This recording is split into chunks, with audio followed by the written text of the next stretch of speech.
lyali ssanyu jjereere ng'ennaku z'omwezi 31 omwezi ogw'omusanvu omwaka 1993 ku kasozi Naggalabye Buddo mu ssaza ly'e Busiro mu disitulikiti y'e Wakiso, ssaabasajja Kabaka Ronald Muwenda Mutebi II ng'atuuzibwa ku Namulondo.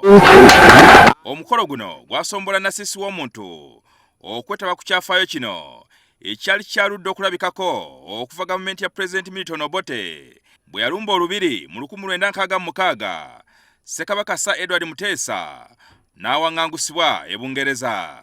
Tugende tumulaba n'atulaba naye n'agaanira ddala n'agamba nti tekisoboka ajja kubawo okwevuvuuga n'okukola ki temugaa nedda kakati nno kitava tusala amagezi temugaa nti oke tajja kubawo nga Kabaka ajja kubawo nga Ssaabataka ffe nga tumanyi nti Ssaabataka ye Kabaka. Abantu bajja okuva ebule n'ebweya naye bajja kulaba ekintu kye batalabangako naye kaakati bwe baamaliriza ekyo buli omu nadda gy'agenze naye Ssaabasajja omulimu gwakoze ogusinze kwe kubakomyawo era bwe tutunulira kaakati buli muntu gy'ali avuddeyo. Basajja Olubenga aleetedde ba Lyengo.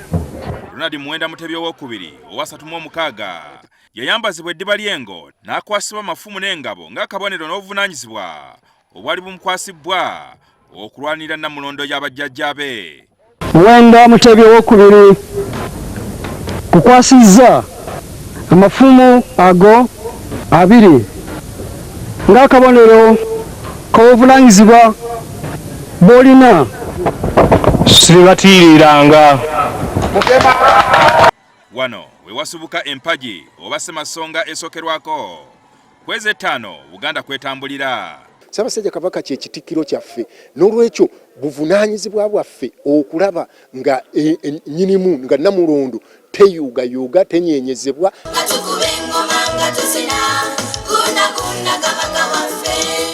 Obukulembeze bwa Kabaka Mutebi buzze butambulira ku kuzimba abavubuka ng'emiti emito era nga ye Kabaka akyasinze okuwangalira ku Namulondo. Buno kati bwakazibwako omulembe omutebi.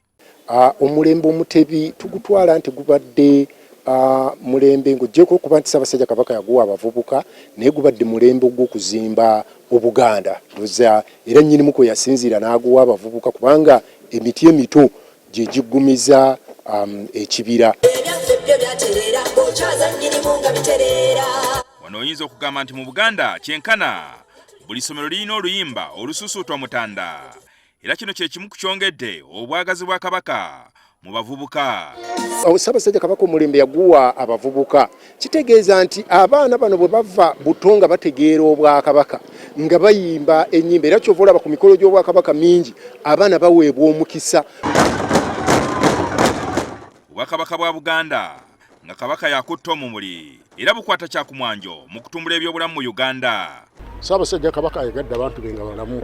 Mumanyi nti ye munyenyeso erwanyisa obulwadde bwa AIDS.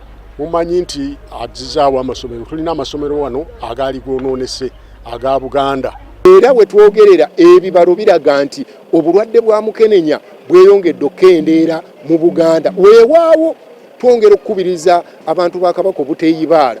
Bwetwogerera ng'obwakabaka butandiseewo amasomero ag'enjawulo okuli n'ettendekero erya waggulu ekyongedde okutumbula ebyenjigiriza mu ggwanga. We twogerera kati obwakabaka buyina university Muteesa I Royal University. Ssaabasajja Kabaka yasiima university eyo n'etandikibwawo era ekitongole ekya National Council for Higher Education kyakisemba eri President Yoweri Museveni nti university ya Muteesa I eweebwe charter.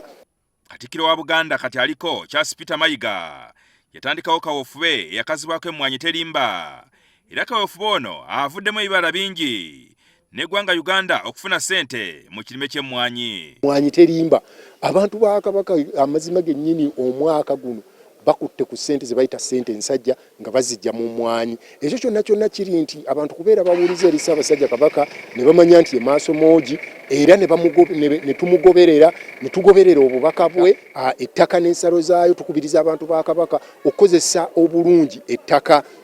Kyokka wakyaliwo ebikyagaanye gamba ng'enfuga ya federo. Tanira enfuga eya federo nga tumanyi nti federo eyo ejja tuyamba nnyo okulaakulanya ebitundu si Buganda yokka naye n'ebitundu ebirala byonna singa wabeerawo federo kubanga yo federo agenda nakugabana buyinza n'okumanya nti buli kitundu kisobola okwekolera ku nsonga zaakyo ezikiruma. ennaku ntono eziise Katikkiro Charles Peter Mayiga yakyalako e Bunyoro ng'akabonero okuzawo obwa Sseruganda obwaliwo edda ng'abafuzi b'amatwale tebannabwawula. N'abamu mulimu abataputa obubi ebyafaayo nti entalo ezaaliwo wakati wa Bunyoro ne Buganda zaalinga za ntalo za mawanga, ekintu ekitali kituufu.